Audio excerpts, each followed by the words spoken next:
Oi, gente, tudo bom? Eu sou o Mário e vamos dar continuidade aqui aos nossos conteúdos da apostila de controle 2 em Python. Bom, a gente vai ver hoje as respostas ao degrau e ao impulse, né? Elas são respostas bem importantes, né, quando a gente está lidando com plantas, né, com funções de transferência. E, bom, vamos ver primeiro aqui as funções auxiliares que a gente desenvolveu para facilitar aqui a gente analisar essas respostas, né? Bom, vamos ver primeiro essa função auxiliar aqui que a gente chamou de step z.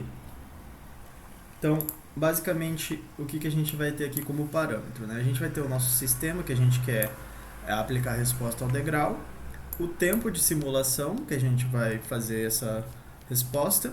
Aqui são os parâmetros da imagem, né? Então, quanto que ela vai ter de largura e quanto que ela vai ter de altura. E aqui a gente vai ter uns parâmetros que a gente vai utilizar tanto para fazer a nossa resposta ao degrau, quanto para analisar ela. Essa função step z, ela já retorna para a gente um dicionário que tem os parâmetros de desempenho da nossa resposta, né? Nossa resposta ao degrau. Aqui esse primeiro parâmetro seria para calcular o tempo de estabilização, que nesse caso aqui ele está um tempo de estabilização de 2%.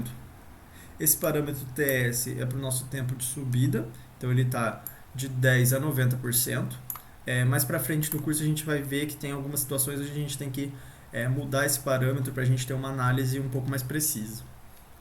E aqui a amplitude igual a 1. Essa amplitude ela também é usada aqui na nossa função auxiliar aqui, step_info, que é uma função mais extensa, eu não vou mostrar aqui no vídeo, mas ela basicamente analisa os parâmetros de desempenho à resposta ao degrau. E esse parâmetro AMP aqui, a gente usa para ver qual que é o erro estacionário.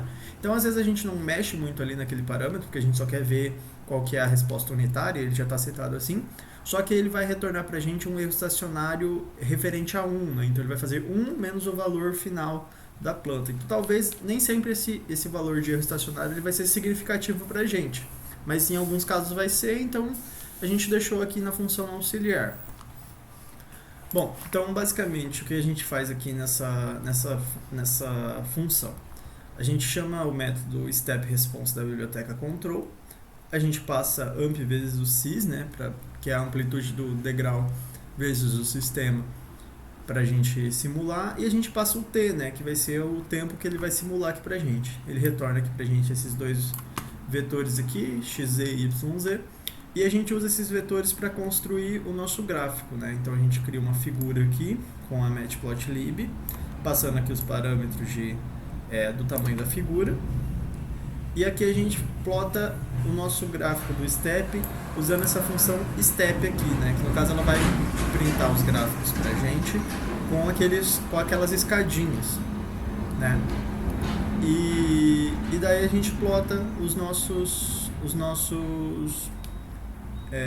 a nossa função de transferência, né? A resposta da nossa função de transferência.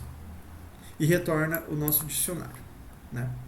Então, vamos ver aqui um exemplo, né? Então, a gente tem essa função aqui, 10 no numerador, s ao quadrado mais 5s mais 10. A gente cria ela aqui, né? Para fazer nossa função de transferência contínua. Daí a gente discretiza ela e chama a nossa step z.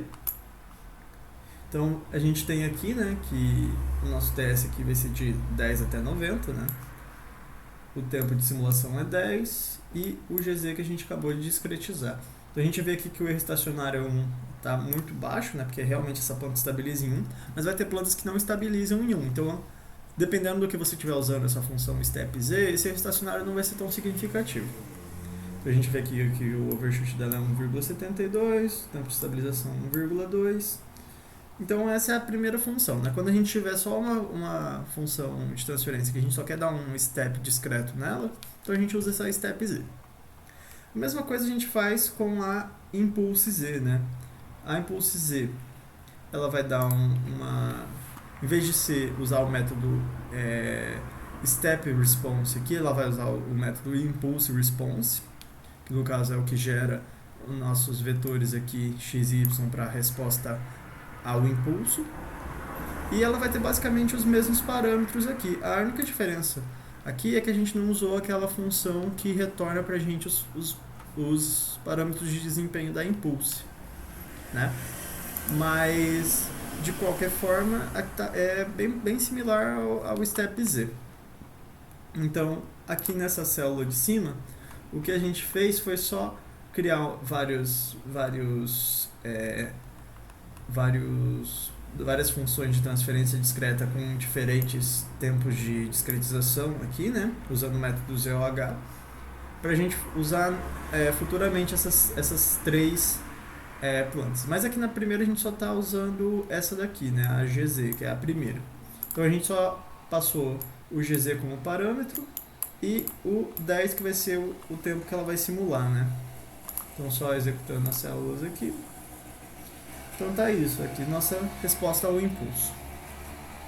E aqui é o porquê que a gente fez aquelas várias funções de transferência, né? Que a gente vai ter essa função que chama step SZ.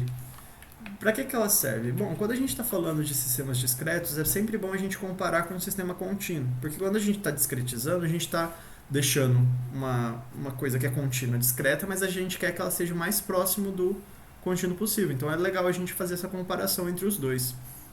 Então, pensando nisso, a gente construiu essa função, que vai ser a nossa step SZ, que vai ter como parâmetro a nossa função de transferência contínua.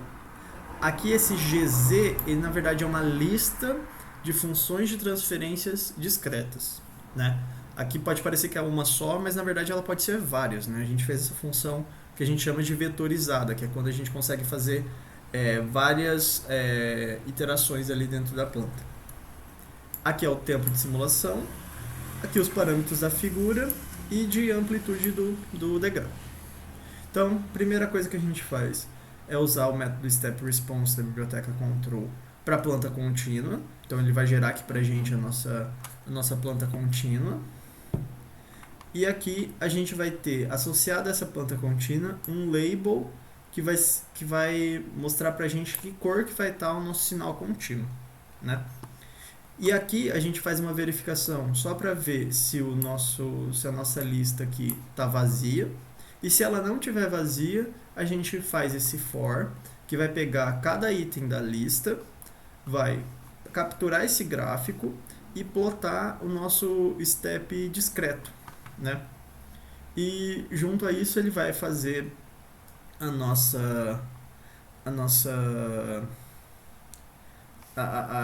a plotagem do gráfico aqui na escadinha e vai adicionar uma label para ele que vai ser o próprio tempo de discretização, para a gente conseguir identificar o nosso tempo de discretização de cada função de transferência discreta, né? E daí ele vai plotar tudo para a gente aqui com a legenda. Então, só executando aqui essa figura, então a gente vê aqui, ó, que o contínuo ele está aqui em azul, né?